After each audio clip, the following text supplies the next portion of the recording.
Malam ini kita akan mencoba mengaji dan mengkaji satu tema, yaitu keajaiban kulit, ya, dalam kaitannya dengan nikmat Allah, azab Allah, dan kuasa Allah. Kulit diciptakan Allah sebagai pelindung, ya, sebagai perasa dan salah satu tanda kekuasaan Allah. Sebab dengan ilmu dan teknologi yang secanggih apapun, sampai hari ini, bahkan sampai hari kiamat, tidak akan mampu, ya, menciptakan yang namanya kulit, ya.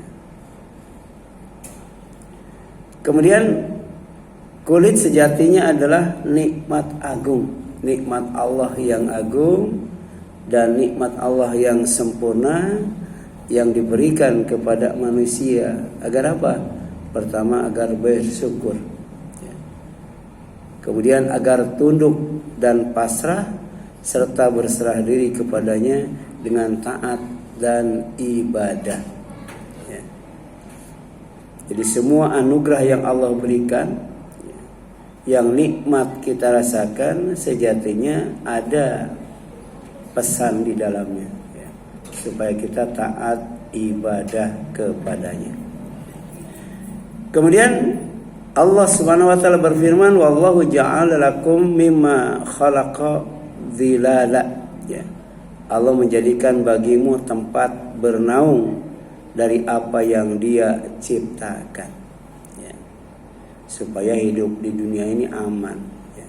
Supaya hidup di dunia ini nyaman. Di hidung ada bulu, ya. Di telinga ada bulu, ya.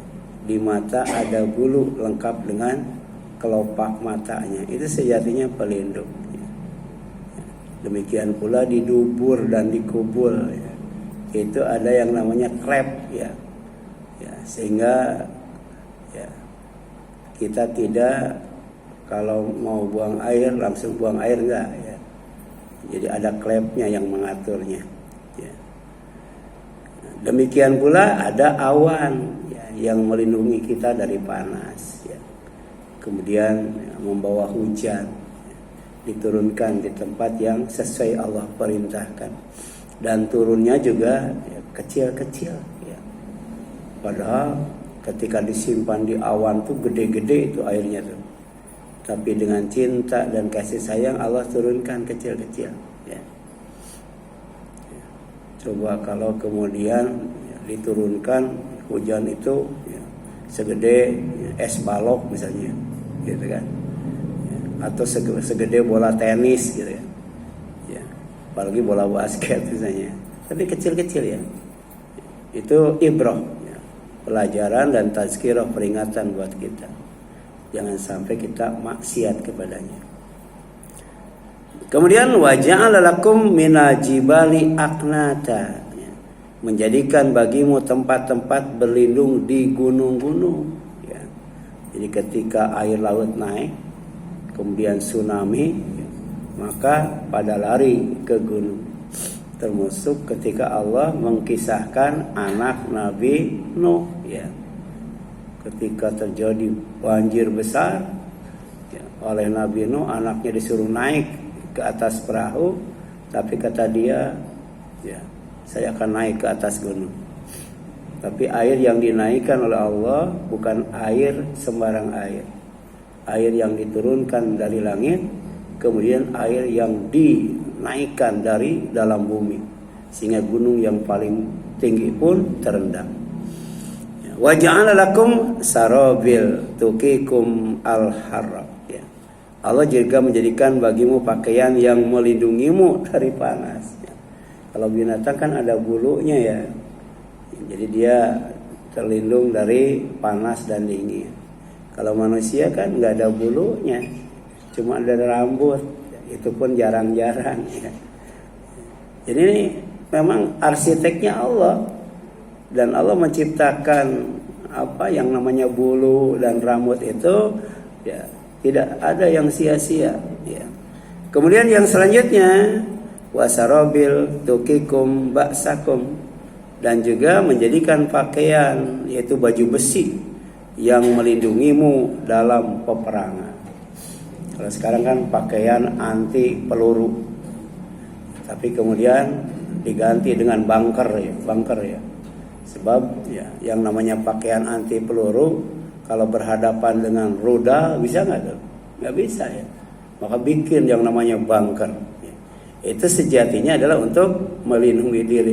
Dulu kan cuma dengan tameng ya, kemudian dengan topi baja, ya, dengan pakaian anti peluru, itu salah satu syarat untuk melindungi dari peperangan. Nah, kadzalika demikian itu ya. Yutimu ni'matahu alaikum, Allah ya, menyempurnakan nikmatnya kepada kalian, la'alakum tuslimun, agar kalian berserah diri. Jadi Islam itu tidak hanya membuat yang lainnya selamat, tapi juga Islam itu berserah diri kepada Allah. Dan kita lakukan setiap kali mau tidur ya. Allahumma aslamtu nafsi ilaika. Ya Allah, aku pasrahkan, aku serahkan diriku, jiwa ragaku kepadamu.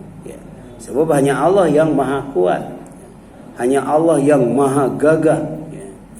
Maka kalau kita lindungkan kepada Allah, pasrahkan diri kita kepada Allah, insya Allah aman dan selamat ya. Kemudian menurut Ibnu Katsir, ayat ini menunjukkan bahwa kulit adalah pelindung pertama manusia ya. Allah tempatkan di bagian luar. Sebenarnya makin ke dalam, makin banyak pelindungnya kan. Gitu. Terakhir tulang kan, tulang. Bagaimana kalau kemudian manusia tanpa tulang? Ya, nggak bisa tegak. Jangankan berdiri, duduk saja nggak bisa. Ya. Kalau tidak ada tulang. Ya. Kita rasakan ketika umur mungkin di atas 60 ya. Ada osteoporosis, pengapuran dan sebagainya ya. Jadi dikurangi nikmatnya oleh Allah ya. Dikurangi kesehatannya oleh Allah, dikurangi kekuatannya oleh Allah, dikurangi fungsinya oleh Allah ya. Kemudian jika manusia tidak memiliki kulit, maka manusia tidak akan dapat hidup ya. Kulit bukan hanya penutup tubuh, tapi merupakan organ terbesar yang memiliki fungsi vital ya. Jadi yang paling banyak nempel di tubuh kita adalah kulit ya. Dan manfaatnya luar biasa. Makanya disimpan di bagian luar, bagian atas. Jadi hal ini dapat dijadikan bahan tadabbur, bahan renungan ya. Bahwa Allah menciptakan kulit dengan hikmah yang sangat besar. Hikmah itu kebaikan. Dan Allah menjadikan kulit sebagai tempat merasakan nikmat dan azab ya. Jadi Allah menciptakan kulit itu ya adalah untuk mengazab manusia ya. Disimpan paling luar, paling pertama merasakan azab. Demikian pula dengan kulit Allah akan ya, memberikan nikmat ya. Ketika kita nyalain AC kan ya, misalnya 16, 18 ya, itu kan terasa ya, ke kulit itu adem dan sejuk ya, tapi ketika kemudian kita keluar ya, tengah hari panas menyengat ya, jadi Allah ngasih rasa ya, ya pada kulit yang Allah ciptakan. Di antaranya berkaitan dengan nikmat dan azab Allah di samping kekuasaan Allah. Nah, keajaiban kulit dalam kaitannya dengan azab Allah ya. Kulit adalah bagian pertama yang akan diazab di neraka. Jadi ada neraka khusus ya mengazab kulit ada ya. Padahal kulit itu tipis banget ya. Jadi bagian dalamnya nggak kena azab itu ya. Ini luar biasa, azab itu dahsyat. Ada namanya azabun alim, azab yang sangat perih, azab yang sangat pedih gitu ya. Ketika Allah mengazab manusia, yang diadab cuman kulitnya doang ya. Jadi ada neraka yang khusus membakar, kemudian menghanguskan, kemudian menghitamkan dan mengubah kulit neraka sakor yang asalnya putih jadi hitam, yang asalnya hitam jadi legam, kan gitu ya. Itu diubah oleh neraka kulit manusia itu ya. Jadi di surga nggak ada orang yang kulitnya hitam, nggak ada ya. Tapi di neraka ya, penghuninya kulitnya hitam-hitam. Kenapa? Karena dibakar oleh neraka ya, dihanguskan oleh neraka, dihancurkan oleh neraka. Tapi kemudian diulang lagi, kulitnya dikembalikan utuh ya, tsumma la yamutu fiha wa la yahya. Dibakar kulitnya mati ya. Kemudian ditumbuhkan kembali ya, dibakar lagi mati, ditumbuhkan kembali ya. Seperti sekarang ini ya, itu tiap berapa minggu kulit kita tuh mati ya, kulit kita tuh mati, kemudian oleh Allah diganti dengan kulit yang baru ya. Ya, kulit wajah, semua kulit itu ya. Dan kemudian kulit wajah dengan kulit telapak tangan kan lain tebalnya ya, apalagi dibandingkan dengan telapak kaki ya. Jadi kulit itu tiap tempat beda ketebalannya ya. Kenapa? Karena tantangannya juga lain ya. Jadi di sini jelaskan ada neraka sakor yang membakar kulit, menghanguskan kulit, kemudian menghitamkan kulit. Wa ma adraka ma sakor. Allah nanya itu, kamu tahu nggak apa itu neraka sakor? La tubqi wa la tazar. Neraka sakor itu tidak akan menyisakan dan tidak akan membiarkan. Habis itu kulit itu dilalap oleh neraka sakor, tidak ada yang disisakan. Lawahatul lil bashar, yang menghanguskan kulit manusia, alaiha tis'ata asyar, di atasnya ada 19 malaikat ya.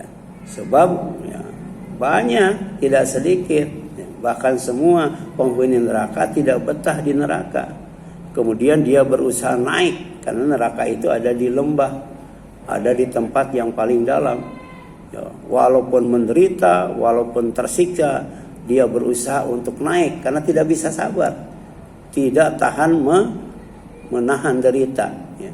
Tapi di atas ada malaikat ya, 19 malaikat ya. Satu saja manusia tidak bisa ya menghadapinya. Perang Badar itu kan ya 1000 lawan 1000 ya.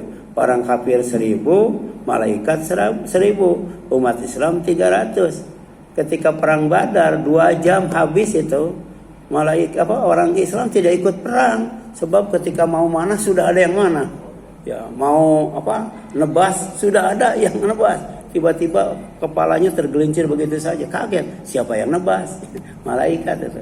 Itu 1 lawan 1 tuh, ya. Apalagi ada 19 malaikat.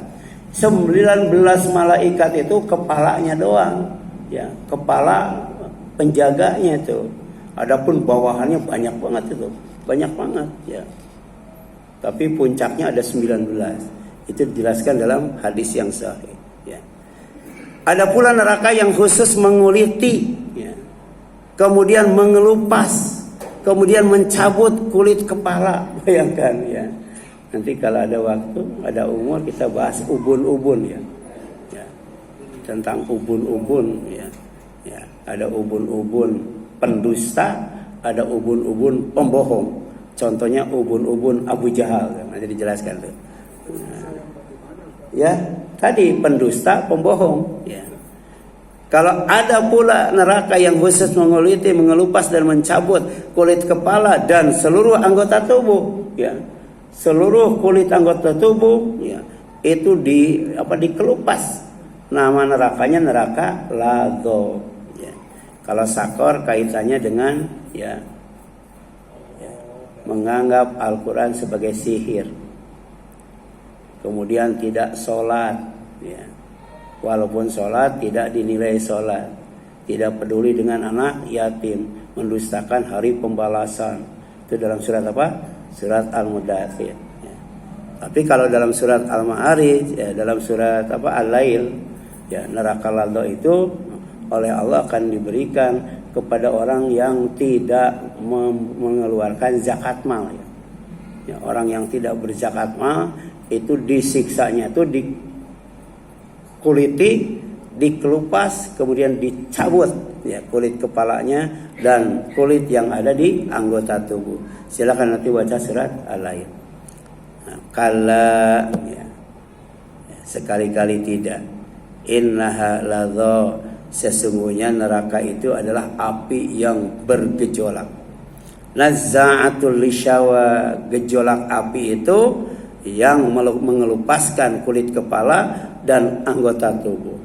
Tad'u man adbara wa tawalla, yang memanggil orang-orang yang membelakangi dan berpaling dari kebenaran ya. Jadi membelakangi kebenaran, berpaling dari kebenaran. Di antaranya erat kaitannya dengan zakat mal itu ya. Orang yang tidak berzakat ya, di dunia saja oleh Abu Bakar diperangi itu ya. Orang yang tidak sholat diperangi ya. Kalau di neraka maka nggak bakal diperangi ya. Dikuliti itu ya, kulit kepalanya dan anggota tubuhnya ya. Wa jama'a fa'u'a, serta mengumpulkan harta lalu menyimpannya. Itu ya, santapan neraka lalu itu. Artinya tidak dikeluarkan zakatnya, tidak dikeluarkan infaknya, tidak dikeluarkan sodakohnya ya. Naza'at al-syawa atau naza'ah itu berasal dari kata naza'ah yang berarti mencabut, mengelupaskan, menarik dengan keras. Ada malaikat an-nazi'at ya. Itu mencabut nyawanya itu dengan keras itu, dengan ditarik. Ya, ada yang orang dicabut nyawanya itu dengan digebugin kepalanya, digebugin punggungnya, kemudian disuruh mengeluarkan nyawanya sendiri. Ada yang seperti itu. Tapi ada anasyita, mencabut nyawanya itu pelan-pelan, lemah lembut, ngasih kesempatan untuk mengucapkan kalimat tauhid la ilaha illallah, sehingga begitu mengembuskan nafas terakhir dakhala jannah, pasti masuk surga. Asyawa menurut para ahli tafsir adalah ya kulit kepala, kulit tubuh, anggota badan seperti tangan dan kaki atau bagian luar tubuh yang terbakar oleh api. Jadi bagian dalamnya nggak dibakar. Padahal tipisnya luar biasa. Kulit itu sudah walaupun tipis tapi berlapis-lapis itu. Coba siapa manusianya yang bisa bikin seperti itu? Ya. Kulit saja berapa milimeter ya. Ya. Apalagi lapisannya. Tapi sensitifnya luar biasa ya. Ada orang yang ketika dikasih penyakit apa ya sehingga tidak merasakan ya. Tapi ada juga orang yang dikasih penyakit yang namanya kulitnya itu disentuh dikit kesakitan ya. Itu penyakit apa, Pak? Jadi kalau digini sakit banget tuh. Menjerit kalau digini tuh ya. Apalagi dibakar api neraka ya. Itu di dunia ada penyakit seperti itu ya. Ya. Jadi disentuh saja sakit itu ya. Tapi ada yang disentuh, dicubit, itu nggak terasa, ada juga itu. Ya. Ini juga bahan pelajaran buat kita, bahan renungan buat kita betapa Allah tuh maha kuasa, maha bisa menciptakan kulit yang demikian tipis. Ya. Ada yang tahu nggak kulit dari kepala sampai kaki berapa kilo itu? Ya. Beratan mana sama kulit sapi? Ya. Ya, kalau kulit sapi kan tebal ya, lebih tebal dari kulit manusia. Udah gitu ada bulunya lagi. Ya.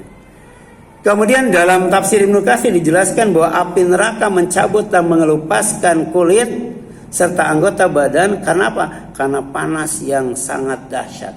Saking panasnya kulitnya terkelupas ya. Dan dalam tafsir Al-Qurtubi ya, dijelaskan bahwa kata asyawa mencakup kulit ya, dan anggota tubuh yang tidak mengenai organ dalam, menunjukkan betapa hebatnya siksa api neraka. Makanya ada azabun azim, ada azabun alim, ada azabun syadid, ada azabun muhin ya. Azab itu macam-macam sesuai dengan dosa manusia. Dan ada pula penghuni neraka yang digosok ya, digosok ya, keningnya ya. Jadi kulit keningnya tuh digosok. Kemudian perutnya ya, kulitnya juga digosok yang ada di perut, dan kemudian punggungnya ya, digosok. Dengan apa? Dengan gosokan yang dipanaskan di atas api neraka jahanam. Ya. Kenapa? Karena selama hidupnya suka menimbun harta, enggan berinfak fi sabilillah. Ini kaitannya dengan infak fi sabilillah. Ya. Tapi konteksnya konteks rahib dan pendeta Yahudi dan Nasrani. Tapi juga berlaku bagi siapa saja, bagi ulama, kiai, ustadz atau santri dan orang awam. Kalau kemudian punya harta ditimbun, ya, dengan tidak dikeluarkan infaknya untuk fisabilillah, maka nanti akan dijadikan gosokan. Ya, sebelum digosokkan, dipanaskan dulu di atas api neraka jahanam, baru digosokkan ketiga tempat yang vital. Pertama digosokkan keningnya, kedua digosokkan lambungnya, perutnya, kemudian digosokkan punggungnya. Na'udzubillahi min zalik. Sebagaimana firman Allah, walladzina yaknizuna adz-dzahaba wal fiddah wa la yunfikunaha fi sabilillah fabasyirhum bi'adzabin alim. Azab alim ya, azab yang sangat pedih ya. Dan orang-orang yang menimbun emas, menimbun perak, kemudian tidak menginfakannya di jalan Allah, maka olehmu Muhammad sampaikan kepada mereka berita gembira, yaitu azab yang pedih. Kemudian dijelaskan apa yang dimaksud dengan azab yang pedih bagi orang yang tidak mau infak fi sabilillah. Ya, yauma yuhma 'alaiha fi nari jahannam. Yaitu pada saat hari ketika emas dan perak itu yang sudah dijadikan gosokan dipanaskan dalam neraka jahanam. Ya. Kalau di dunia gosokan itu terbuat dari apa ya? Ya. Di dunia kan terbuat dari stainless apa ya? Stainless atau dulu itu dari besi ya, yang pakai arang itu kan. Ini ada gosokan terbuat dari emas dan perak. Tapi sebelum digosokkan dipanaskan dulu di atas api neraka jahanam, api yang paling panas. Kalau sudah panas, patuk wa biha jibahuhum wa junubuhum wa zuhuruhum. Lalu dengan itu disetrikalah dahi mereka, lambung mereka dan punggung mereka, seraya dikatakan hadza ma kanaztum. Inilah yang telah engkau timbun ya, li anfusikum, untuk dirimu, untuk mencari mendapatkan keuntungan sebesar-besarnya. Jadi ketika susah ditimbun itu ya, itu. Nah, maka itu ancaman ya. Atau makna lain, ditimbun itu tidak dikeluarkan zakat dan infaknya, cuman dihitung disimpan gitu. Maka faduku, rasakan oleh kalian, kata Allah, ma kuntum taknizun, apa yang telah kamu timbun waktu di dunia. Surat At-Taubah ya, ayat 34 sampai 35. Kemudian kedua ayat ini merupakan ancaman bagi orang yang menimbun harta, baik emas maupun perak ya, serta tidak menunaikan hak Allah ya. Ada orang yang doanya tidak dikabul karena hatinya mati ya. Kata Ibrahim bin Adham, siapa? Orang yang kenal Allah tapi tidak menunaikan hak Allah. Apa hak Allah itu? Pertama, diibadati. Yang kedua, tidak disekutukan ya. Maka Allah akan memenuhi hak kita. Apa? Setiap permintaan kita akan dipenuhi oleh Allah subhanahu wa ta'ala ya. Ya. Jadi Allah menyuruh kepada hambanya untuk menunaikan zakat yang berkaitan dengan emas, perak, kalau sekarang dengan uang kertas atau uang koin ya. Nah, di sini jelaskan ya. Jadi kedua ayat ini merupakan ancaman bagi orang yang menimbun harta, baik emas maupun perak, kemudian tidak menunaikan hak Allah ya, tidak mengeluarkan zakat, infak dan sedekah ya.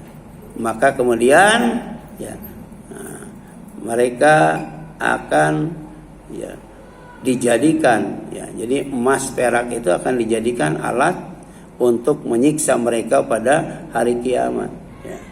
Padahal di dunia itu ya, dicintai banget gitu emas dan perak itu ya. Apalagi sekarang harganya berapa 1 gram ya. Tapi hati-hati, beli emas untuk ya mungkin gelang istrinya, ya, kalung istrinya, anting istrinya, tapi kemudian langsung dipakaikan sama istri, belum dikeluarkan zakatnya, nanti akan diganti oleh kata Rasul dengan gelang, anting, kalung dari neraka. Ya. Jadi waktu itu ada ibu-ibu beserta anaknya memakai ya gelang ya dari emas ya. Kemudian oleh Rasul ditanya, ini sudah dikeluarkan zakatnya belum? Belum katanya. Ya, hati-hati, nanti akan diganti dengan gelang dari neraka. Maka kemudian orang itu melemparkan ya, emas itu ya. Kemudian ditinggalkan begitu saja ya. Jadi saking takutnya gelang itu dijadikan api neraka gara-gara belum dikeluarkan zakatnya. Dan zakat perhiasan itu tidak ada nisabnya ya. Berapa gram pun kita beli, maka kita keluarkan 2,5%, dan itu 1 kali zakatnya. Beda dengan emas perak yang disimpan, itu dikeluarkannya setiap tahun, dan nisabnya itu sekitar 90 gram emas. Kalau di bawah, walaupun sudah 1 tahun, tidak dikenakan zakat mah ya. Kemudian firman Allah ya, innalladzina kafaru bi ayatina, sesungguhnya orang-orang yang kufur atau kafir kepada ayat-ayat kami, saufa nuslihim naro ya, kelak akan kami masukkan mereka ke dalam neraka. Kullama nadijat juluduhum badalnahum juludan ghairha liyadzuqu al-adzab. Setiap kali ya kulit mereka hangus, kulit mereka gosong, kami ganti dengan kulit yang lain agar mereka merasakan azab. Makanya ada beda azab dengan siksa. Kalau siksa kemudian mati udah selesai. Tapi kalau azab disiksa mati kemudian dihidupkan lagi, dibakar kulitnya hangus, diganti lagi dengan kulit yang baru ya. Jangan sampai kita disiksa ya di neraka khalidina fiha, apalagi ditambah abada ya. Karena satu siksaan saja itu dirasakan berulang-ulang ya. Tidak ada kematian, tidak ada kehidupan, tidak bisa mati, tidak bisa hidup. Innallaha kana azizan hakiman, sesungguhnya Allah Maha perkasa lagi Maha bijaksana. Kemudian semakin berat azab neraka, semakin tebal kulit penghuninya, semakin besar azabnya, semakin besar tubuhnya. Jadi kalau penghuni surga kan 70 hasta ya. Ya kalau nggak salah ya 60 hasta ya, sekitar itulah. Jadi sekitar 15 meter ya, atau 20 meteran. Tapi penghuni neraka ya, itu tingginya tinggi banget, besarnya besar banget, kulitnya tebal banget ya, bahkan jarak apa namanya nih, nah, itu katanya sejauh antara Makkah dan Madinah ya. Berapa kilometer tuh Makkah Madinah tuh ya, dari sini ke sini jaraknya sejauh antara Makkah dan Madinah. Itu yang paling kecil, bagaimana dengan yang paling besar? Karena erat kaitannya dengan azab yang ditimpakan kepada penghuni neraka itu. Jadi semakin keras maka kulitnya semakin tebal, semakin besar maka badannya semakin tinggi dan besar ya, lebar. Sampai ada penghuni neraka yang giginya ya, gerahamnya atau taringnya segede gunung Uhud, bayangkan. Itu taringnya ya, gerahamnya. Bagaimana dengan mulutnya itu? Bagaimana dengan kepalanya ya. Dan Nabi SAW bersabda ya, dorsu al-kafir ya, au nabu al-kafir ya, mislu Uhudin katanya. Gigi geraham atau gigi taring penghuni neraka ya, besarnya seperti gunung Uhud ya. Wa gildu jildihi masiratu salasin, dan tebal kulitnya sejauh perjalanan 3 hari. Perjalanan 3 hari, nggak tahu jalan kaki atau naik busway ya, atau naik pesawat. 3 hari itu lebarnya tuh, lebar bahunya itu ya, saking besarnya ya. Demikian pula tadi kalau penghuni surga kulitnya kan lembut-lembut, halus-halus, tipis-tipis, ya sampai digambarkan bening banget itu, ya. Saking apa? Saking putihnya, saking jernihnya, saking lembutnya, ya. Kemudian yang selanjutnya Rasul bersabda, ya, inna jildil kafir isnan wa arba'una zira'a. Sesungguhnya tebal kulit orang kafir adalah 42 hasta. Ini yang paling kecil. Jadi ukurannya beda-beda, disesuaikan dengan ya azab yang ditimpakan kepada mereka. Wa darsuhu mithlu Uhud, gerahamnya seperti gunung Uhud. Wa maq'aduhu, tempat tidurnya, tempat duduknya tuh. Jadi kalau berdiri terus mungkin capek ya. Di sana disediakan fasilitas namanya maq'ad. Maq'ad itu tempat duduk, tapi tempat duduknya itu minanar, dari api, ya, dari api. Baina Makkah wal Madinah, tempat duduknya itu sebesar jarak antara Mekah dan Madinah. Coba, ya, ini tempat duduk kita kan segini ya, berarti ukurannya kan segini. Tapi kalau tempat duduknya itu sejauh antara Mekah dan Madinah, kira-kira orangnya segede apa tuh? Ya. Dan ini bukan dongeng, karena yang menyampaikan adalah Allah, yang menyampaikan adalah Rasulullah, dan dalilnya sahih itu, ya, yaitu hadis Tirmidzi dari Abu Hurairah dinilai hasan sahih oleh Imam At-Tirmidzi. Kemudian Imam Nawawi dalam Syarah Muslim menjelaskan bahwa diperbesarnya tubuh dan ditebalkannya kulit penghuni neraka bukan untuk meringankan siksa, bukan, tetapi agar azab yang mereka rasakan semakin besar, azabun adzim, serta semakin dahsyat dan keras, azabun syadid, karena tubuh yang lebih besar memiliki bagian yang lebih besar untuk menerima itu, ya. Terakhir dalam tafsir Ibnu Katsir jelaskan, ini masih panjang ya, materinya sudah di-share ya. Kullama ihtaraqat juluduhum badalu juludan ghairaha liyadzuqu al-azab. Setiap kali mereka terbakar, ya Allah menggantinya dengan kulit yang baru agar mereka terus merasakan azab. Na'udzubillahi min dzalik. Silakan, ada yang ingin ditanyakan sampai sini.